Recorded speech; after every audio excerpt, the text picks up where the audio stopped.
After Dota 2 and League of Legends changed the landscape of gaming in the early 2010s, dozens of companies have tried their hand at creating the next big MOBA, some of which include high-value IPs like DC Comics and Warhammer. One by one, these games failed, and outside of the two reigning champs, the genre seemed dead in the water.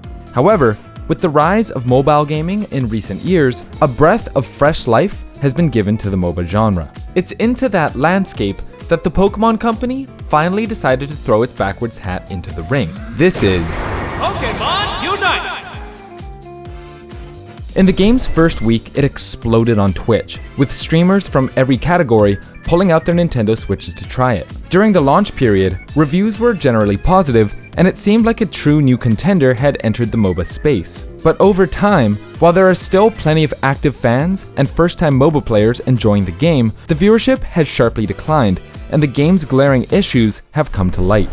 First, let's take a look at how a typical game of Pokémon Unite plays out. Each team sends 2 players to each of the map's 2 lanes, and their 5th player to the jungle. During the early portions of the game, teams are looking to take down wild Pokémon on the map. Scoring the last hit on a wild Pokémon awards the players points which can be scored into the enemy team's hoops to destroy them.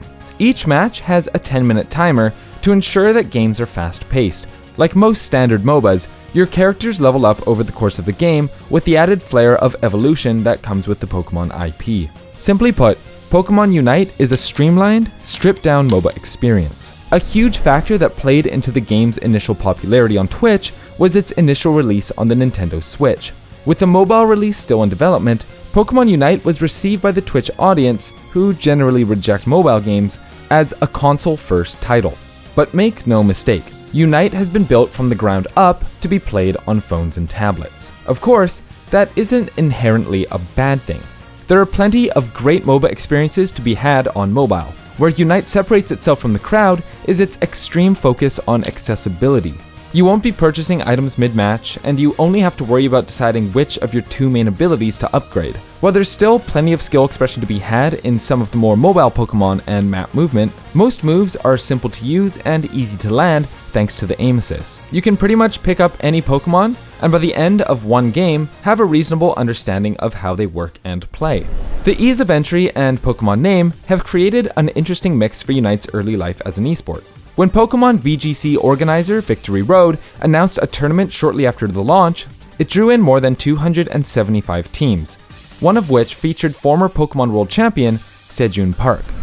With its shared gaming ecosystem across the IP and ease of entry, Unite mirrors the early days of Heroes of the Storm, which saw StarCraft pros joining high-level teams in some of the first major tournaments.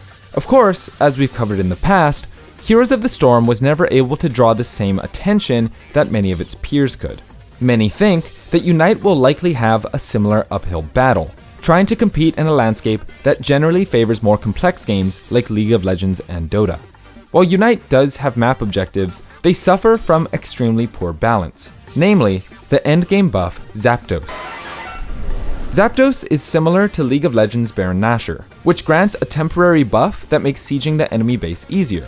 But while obtaining a Baron buff gives your team the upper hand, it's by no means a guaranteed win. The same cannot be said for Zapdos. Landing the last hit on Zapdos will gain your team 110 points across all members, and while affected by the buff, you can score points on the enemy hoops without any channeling time. On top of this, Zapdos spawns in the last 2 minutes of the game, and during this time, all points earned are doubled, essentially meaning your team can instantly bank 220 points. So unless your team was being completely annihilated for the first 8 minutes of the game, killing Zapdos pretty much guarantees a win. While this is certainly a problem that can be solved in a future patch, there's an even greater issue plaguing Unite. The game is pay to win. Although there's no in-game shop like most MOBAs, Unite is not without items that enhance your Pokemon's power. Bring in held items. Each of the game's held items can significantly increase a Pokemon's strength, defense, speed, etc., and they can be leveled up multiple times. While these items will level up slowly as you play the game, you can also purchase currency that can speed up that process. For about $40, you can have a fully upgraded held item. We're upgrading Muscle Band to max. I have 800! The disparity between a max level held item and a typical free-to-play player is staggering. But don't take our word for it. Here's Moist Critical showing you exactly what we mean. I can't ult.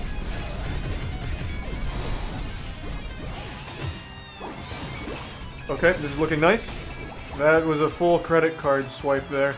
Eventually, the best players will all have leveled their held items, so the disparity in power will likely not exist in tournaments, but it will no doubt have an impact on new players, who come into the game expecting to have a fun time, only to get two-shot by an enemy Machamp whose held item is Mom's credit card. All in all, Unite stands as something of a mixed bag at the moment. The strength of the Pokemon brand and the impending mobile release will no doubt give the game a huge player base to work with, but a lack of depth and an egregious pay-to-win system could push many of those first-time MOBA players to maybe try a Wild Rift or Mobile Legends instead.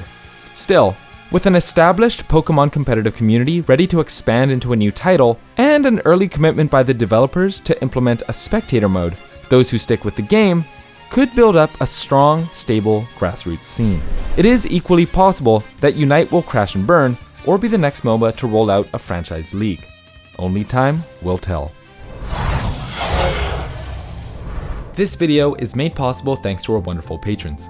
Massive thank you to everyone on this list, and shout out to Jason, B, Brendan, QB, David, Foxy, Iron, Lyra, Mauve, Nate, Sierra, Shampoo, Weebu, Spartacus, and Yashichi for being Platinum supporters. And an extra special shout out to Steven, Noodles, Marco, Mookie, and Orioriol for being Diamond supporters. We'd also like to extend an extra special shout out to Fool from the Art of Warfare for being our Grandmaster supporter. Thank you all for your continued support. If you also want to support our channel and unlock perks, check out the Patreon link in the description below or join our Discord server. If you want to help us out in a different way, leaving a like, subscribing, and hitting the bell to stay up to date is also appreciated.